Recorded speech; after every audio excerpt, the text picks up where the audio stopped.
Hi,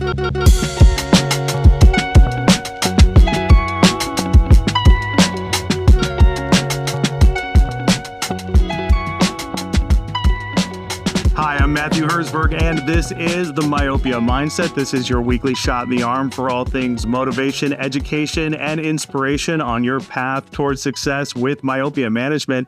And this episode is all about education. It's part of our Vision by Design 2025 series, our Road to VBD, where we're going to be highlighting some of the more noteworthy speakers, lectures, and events that are coming up at the conference that we think you should be attending. And for this episode, I've got two absolute legends joining me in our industry. I'm super excited to get started because we're going to be talking about VBD scientific sections. And so I'll go ahead and introduce the guests from the get-go. We have Langis Michaud, who is a world-renowned academic, educator, author, and speaker on many subjects, including myopia management, which is what we know him best for. He's a board member and fellow from the American Academy of Orthokeratology and Myopia Control.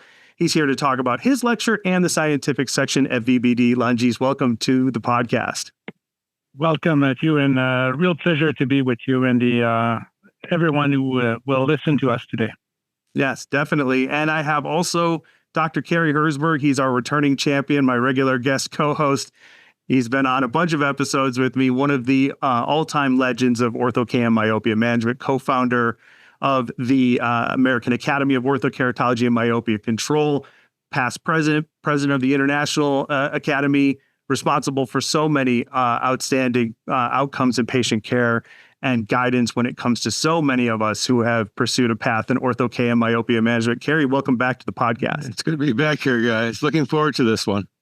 All right. Yeah. And before we get rolling, Langis, if anybody has any questions for you, wants to get in touch with you online, how can they do so? Oh, they can reach me through email. It's my name, langis.michaud, M-I-C-H-A-U-D, @UMontreal, like University of Montreal, just one word, .ca. So langis.michaud @UMontreal.ca. Fantastic. And if you want to get in touch with the podcast, myopiamindset@gmail.com. Be sure to give us a 5-star review, and then we'll get rolling. Okay, so let's start off with the event. Vision by Design is coming up in October from the 22nd through the 25th, 2025. You can register by going to aaomc.org. And we're going to be giving a preview into Langis' section, myopia management literature. What did we learn in 2024? So let's start there, Langis. What was the inspiration behind this lecture? Well, in fact, to be truly honest, it's coming from Lou Catania. Of course. For the old guys like me, you remember that Lou was the big guru in primary care at a given moment. And for many years at the Academy, I think he did this lecture about, literature review, what was new in the field of primary care and therapeutics and management of patients. And it was really well attended. So I kept that in mind, for many, many years. Of course, those lectures happened, many, many years ago. And 3 years ago, when in 2022, just after the pandemic, obviously, we just launched a book about myopia. We wrote with my colleague here, Patrick Simard and Rémi Marcotte and Mehmet Ouzani from Algeria. And we obviously, because of that book and because of everything else, and because of the pandemic, we read a lot. There was nothing else to do than to read and to write. So not possible to meet patients on a regular basis, except at 10 foot, of distance, and certainly not doing research with human beings. So we just decided for our students to just summarize what is in the literature. And I talked to some colleagues, and it was well received. And Vision by Design asked me to provide the lecture in 2022, and I just suggested the topic about why not just summarizing what was in the literature, the most interesting article, the most cited ones, and try to translate. In fact, my goal as a researcher is to translate science into clinical words. because I know that clinicians are looking for opinions, advices, but more than that, evidence-based recipes that they can apply next morning in their office. So my goal is to kind of digest the literature and try to translate to practitioners what are the important topics, where we are heading from now, what the research will bring in the next years, so you can prepare yourself in advance and or to question your actual behavior in your practice, your algorithms, and based on the new technology, new stuff, new realities that are published. And it was really well received. So I repeated that in 2023, and this year they asked me to do exactly the same thing. In fact, it's 3,000 articles that are published in Myopia every year. So it's a full-time job just to keep in touch with everything that is written there. And it really is. If I may comment, I have really appreciated being at your lectures. I think anybody who wants to know anything about myopia, unless they're willing to do the research, and sit down there and do it all, can listen to that and get an awesome glimpse of what we've seen, what we've recorded, and what we're going at with it. So it's an amazing experience. Being in myopia management, I wouldn't miss it for the world. I think it's just an incredible lecture. Thank you very much, because we learn a lot, and there are a lot of articles that are really interesting. So I read the 3,000 abstracts. I'm a very boring husband at home Friday night, looking at my computer and reading the abstracts and trying to digest them. But so yeah, and I decided, of course, it's my lecture, my perspective, but which one are the most interesting one? And I just kept 10% of them and by topics, and then I summarize them at the end with, okay, if you want to, for prevalence, here are the articles that merit attention, and the take-home message from these 5 or 6 articles is this one. And this one's so in 1 hour, the audience has access to the 10 most cited articles. And then I select, it's my, again, everybody can agree or disagree with me, but it's my lecture about, the 5 or 10 most interesting other ones that were not most cited, but that are really must read. I call them must read. If you want to just concentrate on a few articles, these are the ones you must read. And after that, the summary of, the 200 others. So in 1 hour, you cover probably what is most interesting in the last year and year and a half. And you can just, again, update your practice according to these new evidence base. And actually, I'm looking back at 2022-23, and we see the evolution, because that will be something that is that I developed with some other partners, is to look at the trend. Not only what I do is a photo shot of 1 year, but if you look at the trend, you have other take-home message to learn from and to bring with you. And some topics that were very, very hot, 2 years ago, completely disappeared from the screen, and other ones who were kind of okay, and that's fun, but we'll see what happens, are now the big topic. So, so we have to keep in touch and to have a perspective. It's the same thing for myopia. You can have this examination today with this excellent, and Dr. Herzberg, Cary certainly saw that many, many times from other practitioners. Okay, what can I do with this -7 kid, a 25.6 excellent? Yeah, but, what was the evolution? Where it is, actually in the development, we cannot decide just on one shot. We have to look at the big picture, right? So this is what we will try to do. It's to put some perspective, not only as a photo of what happens, but, on the long term, what we can see. Yeah, and you're the perfect curator for this information. I remember at last Vision by Design, you gave a very thorough rundown of the latest myopia management technologies and spectacles and whatnot that we knew were in existence, and you gave a just point by point reference of like, all this great information. And I'm hoping that these lectures will be recorded, like maybe the AAOMC can record them and offer them in some sort of library, because I think it's a great snapshot into where we are in this place and time, because docs just do not have the time to be able to digest that much information. And you are such a great and fair curator of it. And I hope that we can like keep that preserved so that we can all learn from it moving forward. Thank you very much. And you're right to say that it's an unbiased review. Right. I cannot say that I don't have any conflict of interest. I have all of them, so they cancel each other, right? So I'm not biased toward any company, because every company, either sponsor my research or hire me as an expert or in their advisory board. But I'm working with a lot of people, but I tend to present things from an unbiased perspective. It's all about evidence based. Right. This is a good study. This is not a good study, and when it's not a good study, I call it. From the podium. Don't believe that one. It's not a good one.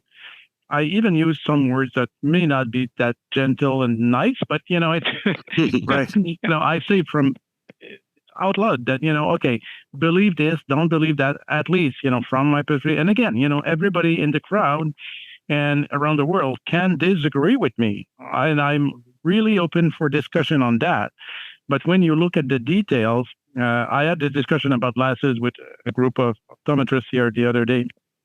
They just launched their kind of private label myopia glasses and treatment glasses.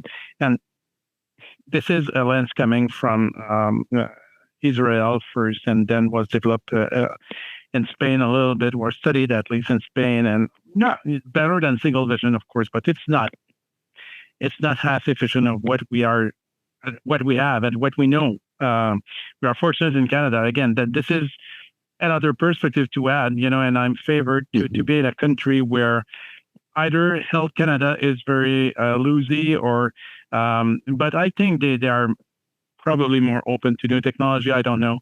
But we have access to everything. We have glasses, we have atropine, we have contact lenses, and we have a lot of products that are available for myopia control.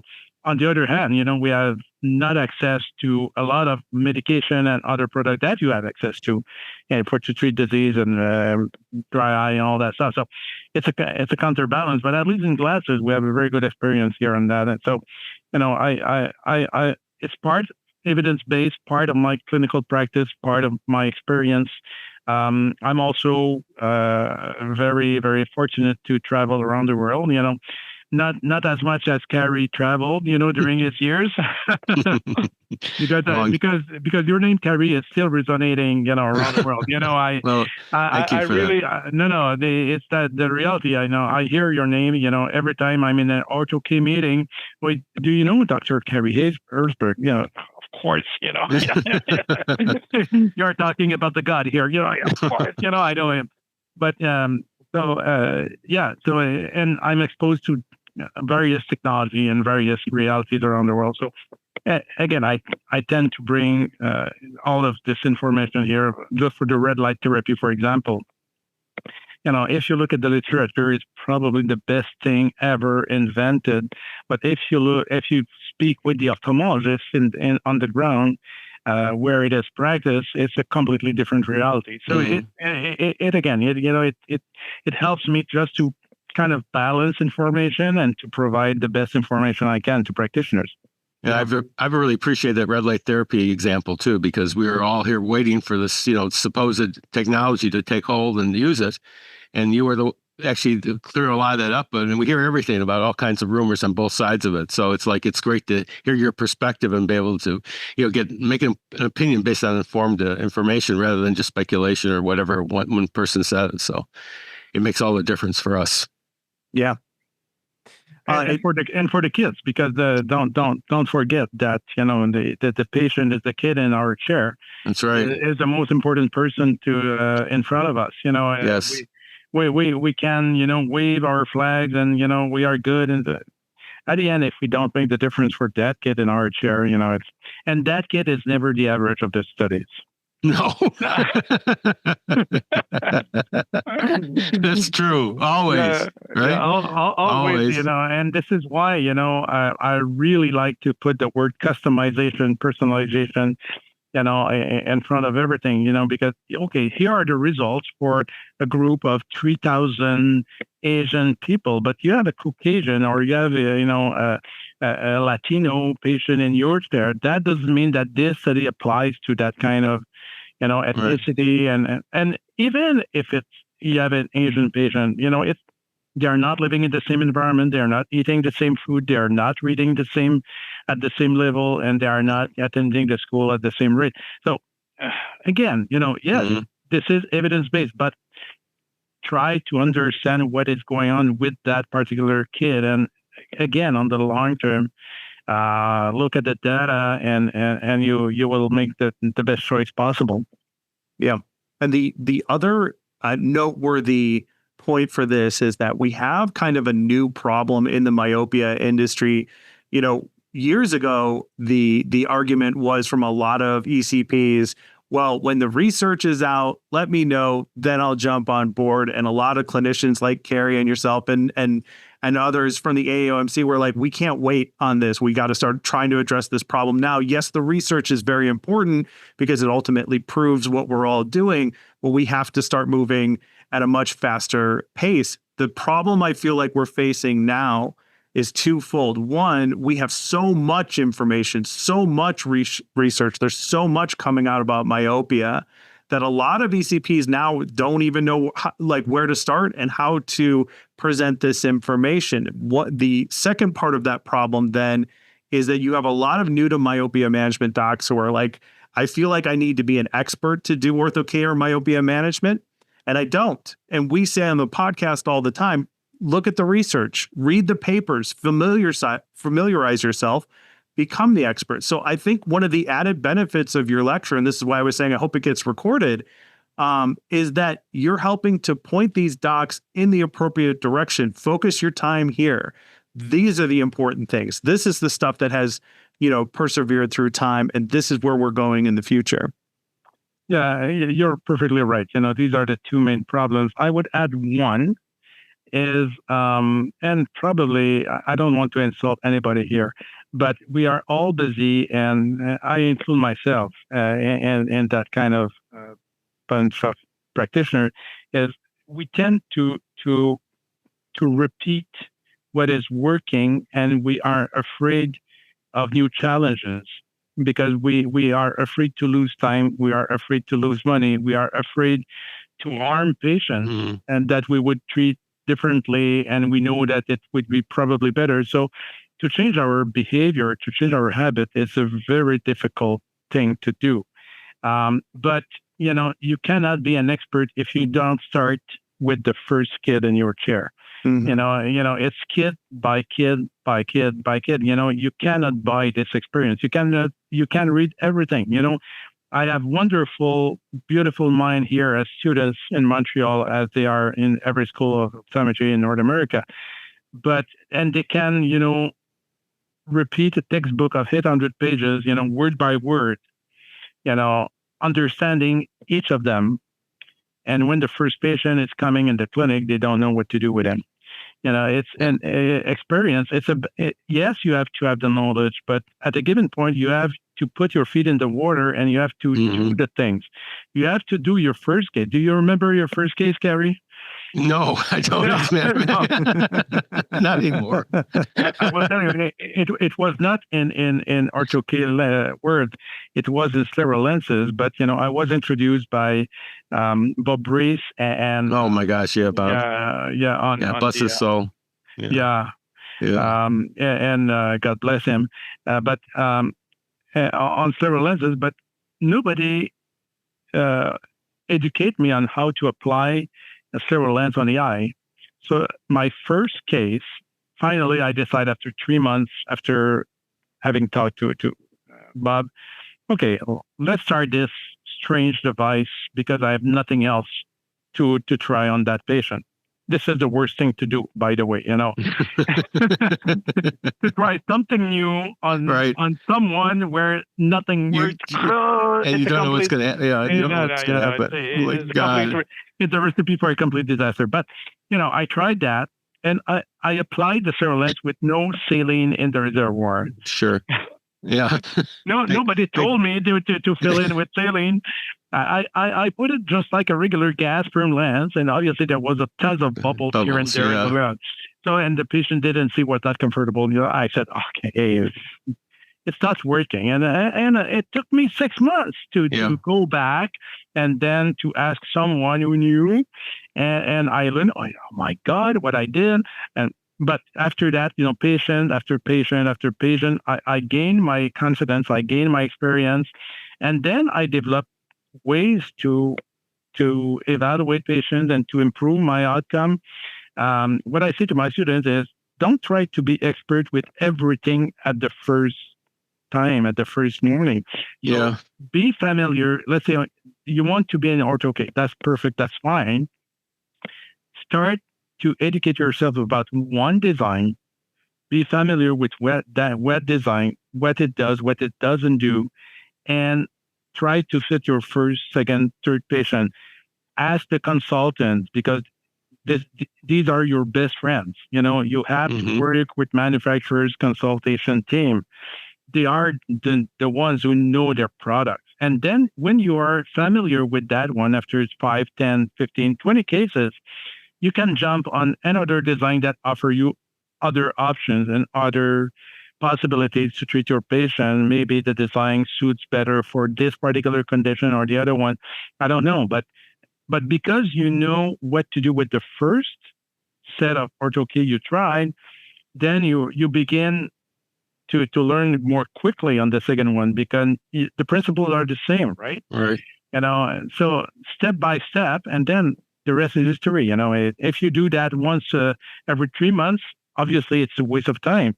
So you have to do it on a regular basis, just like exercise. When you're going to the gym, if I'm going to the gym just in January and the rest of the year I'm in my sofa in my couch, it won't work. Right. So I have to be regular, and I have to be there, on every week, every day basis. Yeah, well said. Well said. Yeah, I do remember some of my early cases though. So yeah, the big bubbles, everything. So you weren't alone in that respect.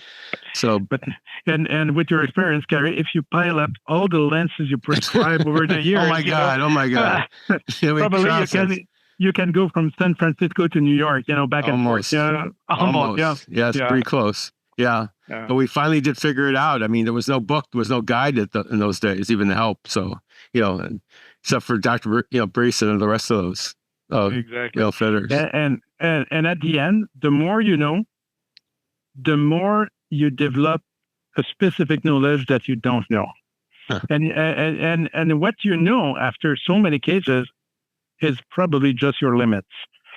And you have to respect your limits, because, and to say, okay, I know that the patient is asking for this improvement or this, but honestly, it won't work. I know that that's the limit for this patient. We cannot go further than that. And we have to say no at a given moment, Yeah. I was Don Quixote in many patients, and I tried to solve. You're not alone, my friend. God! And I lost, my hair, my money, my time. Yeah. Don't do that again. Exactly. So this is what experience, tells us. And again, it's not written in the books, but evidence-based bring you back to your clinic and say, okay, if I don't understand that patient, if I don't understand this condition, and I did this that doesn't work, let's go back to literature. Let's go back to what is. And certainly, there's one case around the world that was published, or call a colleague. That's right. In that particular family or vision by design, which is fabulous. Yes. I never met anyone who is not. They're open to share his experience and to help friends and practitioners. Amazing community. Amazing. And you did that, Cary, around the world as well, and you helped to educate practitioners around the world, because you didn't keep your knowledge for yourself. No. The first thing you wanted to do is to share it because, again, it's the patient. It benefits the Right. patients, and this is our salary. This is our reward It is. to have happy patients around the world, treated by their local optometrists, their local eye care practitioners. Fine, but it's all about the myopia problem is so large that there's a lot of for everybody. So Oh my goodness. we have to share the responsibility on this. Yes. Sure. Yeah. Well said. Yeah. And let's transition into the scientific section of Vision by Design, because the scientific section has always been a staple of the meeting. I want to start with Cary on this because it was always part of the design of the meeting as a whole that it have a significant chunk of it dedicated as a scientific section. So, Cary, why did you decide to do that? You and the education committee. Sammy would never let me not do it. Samuel Hodge. Yeah, yes. Hodge is really the fellow who really, began this whole process. Incredible human being, my good friend.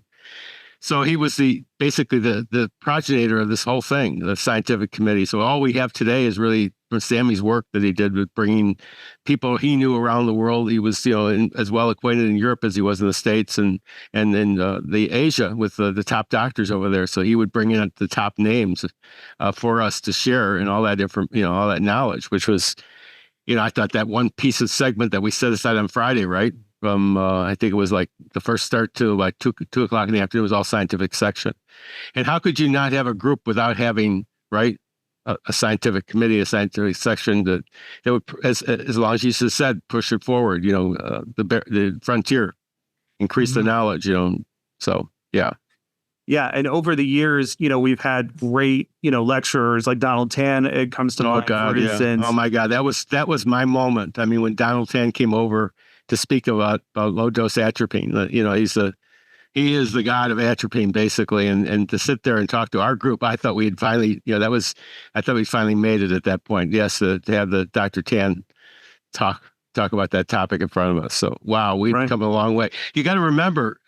I mean, I go back way back to when this was like, ortho K myopia management. That didn't, we were given that strange look about why would you control myopia, right?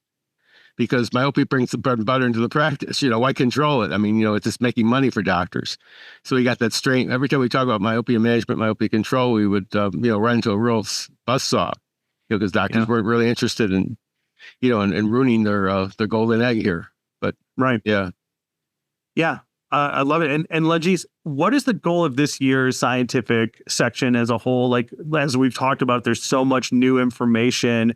Like, how do you help you and the education committee help parse, like, what is the most relevant information to bring to this very prestigious section of, what is the Super Bowl of myopia management, the best meeting in myopia management?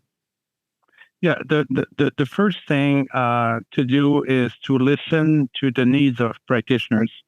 From the previous meeting and the meeting before that, and with other meetings as well, with the questions from the audience or just the exchange, the networking we have along the coffee machine, it's from there that the needs are coming. Because one is questioning this, the other one is questioning that, and then 2 weeks later you have an email from another colleague about the same topic, and then a third one shows up with this a question similar to the first two ones you got, and then the topic just seems to be obvious at that time, And this year we tried to recruit obviously the best of the best speakers. Depending on their availability, of course, and the possibility to travel. We have also to respect the budget of the organization about cost of traveling and lodging and all that stuff. So we have a few elements to consider, but I'm very, very proud of the content we will have this year. We will begin and start up that journey with Dr. Stacy Zubkowski, who is based in Florida, so very near where Vision by Design will be held, and it's in relation to the second one lecture from Dr. Anna Tichenor from Indiana. Both will address how is how the lids interact with rigid and contact lenses in general, and the meibomian gland are affected with that. And how can we design lenses to minimize the impact on the lids and the glands? Because we design lenses, and most of us are using softwares to design our 2K lenses, so we can certainly help the body to get used to it with minimal impact and keeping all the benefits. So this trend of and dry eye on young patients is becoming in the recent years a hot topic as well. We thought, dry eye about, Mrs. Jones, 75 years old, post-menopause with a lot of glaucoma medication. That's true. It's still there, and it's, we have tons of these patients coming in our offices, but I see more and more patients with the loss of meibomian glands at 14 years old. Oh my God, yeah. Because of the digital device, they don't blink, so they don't blink. They don't simulate their gland. If they don't simulate their gland, they will be just collapsing at a given moment. They'll become dead glands. That's part of the game. But contact lens, where especially ortho-K with the rigidity of the lens, may play a role as well. So we will have two very wonderful lectures on these aspects to help practitioners to minimize these negative impact and to improve the outcome. And I'm very proud to have Alexandra Benavente from SUNY. She is one of the pioneer in the animal model to look at the retinal response. We talk about how the retina deal with the focus. And she was one of the first to show that there's an individual response and a dose response at the retinal level, meaning that the high minus patients do not react the same as the low minus patients. And this is why we need more defocus and more add power in clinical word to influence some retina compared to other ones. And that may explain why we still have 10 to 20% non-responder. We call them non-responder, but most likely it's because probably the dose is not enough for the retina to react and to in the favorable way to control its growth. Right? When I see some studies published saying, okay, this multifocal soft lens do not generate any impact on the choroid thickening. And again, it's put from the podium as a general rule. Soft lenses do not influence choroid. That's not true. It's just because you don't have the right dose to influence that particular group of retina you studied. And you probably don't have the right design to control myopia on those kids. Because when you control myopia, you influence the choroidal thickness. And Dr. Benavente proved that many times in the animal model. And she has a wonderful summary of her, last 20 years career that she will give us. You cannot miss that one. You cannot miss that one. And to finish with, to end with Diane Saya, now in Houston. She is a former colleague from Montreal. She did her PhD on ocular biomechanics, looking at the rigidity of the sclera in correspondence with the rigidity of the cornea. And she developed a unique way with ophthalmologists here at the University of Montreal Hospital to look with Pascal tonometry and OCT measurement. And they found a relationship, a correlation between intraocular pressure, rigidity of the sclera, rigidity of the cornea. That may explain why some eyes are just growing like crazy, and why intraocular pressure may become an important factor to look at for high myopes and those evolving fast. Tom Aller just anecdotically is putting a lot of cases, actually, he prescribed latanoprost to high myopia patients. And with fundus photo, he proved that in non-treated patients, the staphyloma and the papillary atrophy was always increasing in those high myopes. When he put latanoprost in play, he just stopped the process. Interesting. And to the point that some patients were reversed a little bit. So I think that it's still an unknown territory, but we will have to look at the influence of intraocular pressure on the retina and how the retina react to the visual signal we give. So it's a kind of a broad perspective this year. It's not a unique topic, but we address from the lids to the retina. So we cover the entire eye about, how myopia may be developed and how can we better to influence the outcome and the natural eye growth at a given moment. That's outstanding. That's quite the curriculum you have going, and such a great job you're doing with that, Langis. So congratulations. And all the speakers are university-based, PhDs, so the quality of education will be top. So that could be our statin, perhaps, for myopia, huh? Latanoprost. Could be, everybody's going to get perhaps, drugs. We don't know. Perhaps it's the next, or perhaps a company will develop a combination of latanoprost and atropine low dose. There you go. In the same formulation. Why not? Why? Yeah, exactly. Amazing. Latanoprine. Yes. There you go. Yeah, I thank you so much for coming on the podcast, Langis. I think that vision by design, it's very close to my heart, of course, but without it, we really wouldn't get the bleeding edge of myopia research, and it's such a valuable resource to the industry as a whole. And so I'm very glad to see that we have this very high quality content. I can't wait to attend each of the lectures, and I learn something every time I go to Vision by Design. For sure. So let's close on that. Again, if anybody wants to reach out to you, Langis, so they have questions or comments or whatever, how can they get in touch with you? Email, as I said, langis.michaud@umontreal.ca. And the best way to network with me is to be at Vision by Design along the coffee machine during the breaks, and we'll chat and we can discuss everything they want. So come to Vision by Design in order to meet every of our colleagues. So they, over the years, and Cary can comment on that, I learned as much in the corridors.